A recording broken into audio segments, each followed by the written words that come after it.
we have to be careful about trying to enshrine our beliefs, however religiously valid we may believe them to be, in the Minnesota Constitution. And what I'm hearing today and what I heard on Friday was largely a religious justification for a change in the Minnesota Constitution. I don't think that's right. I don't think it's fair. I think it departs from our tradition. The other thing, which I know makes some people squirm, but I think we have to discuss it, both during an election campaign, but here at the legislature too, is how much of homosexuality is nature versus nurture? Is this something that you learn or acquire, or is this something that you're born with?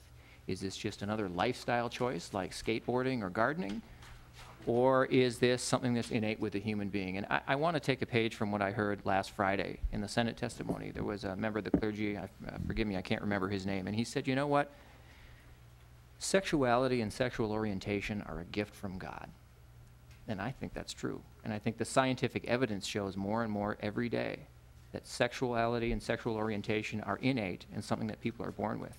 And I would ask everyone on this committee, not today, not tomorrow, not next week, not even this year, but at a moment when you can be alone with your own thoughts, to ask yourself, if that's true, if it's even possibly true, what does that mean to the moral force of your argument?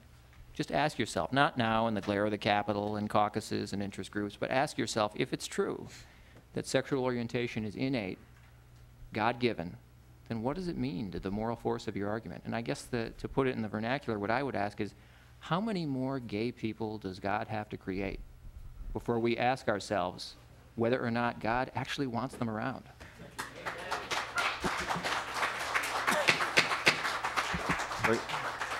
And please keep applause to yourselves. How many gay people does God have to create before we ask ourselves whether the living of their lives the way they wish, as long as they don't harm others, is a godly and holy and happy and glorious thing?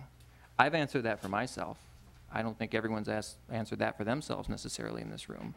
But I'm comfortable with a society and a tradition that bends towards justice and fairness and wholeness and openness and compassion.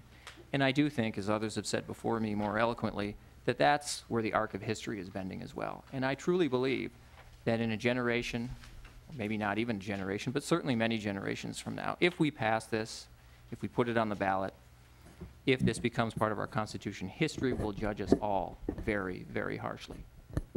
And I think that the people who vote for this today and in the future will have although their children and grandchildren can and should be very proud of them for their service to the state of Minnesota, will on this issue not be so proud. And there may even be some justifiable shame there as well. And I think that's something that we all have to think about and justify in our own consciences. So I strongly urge a no vote.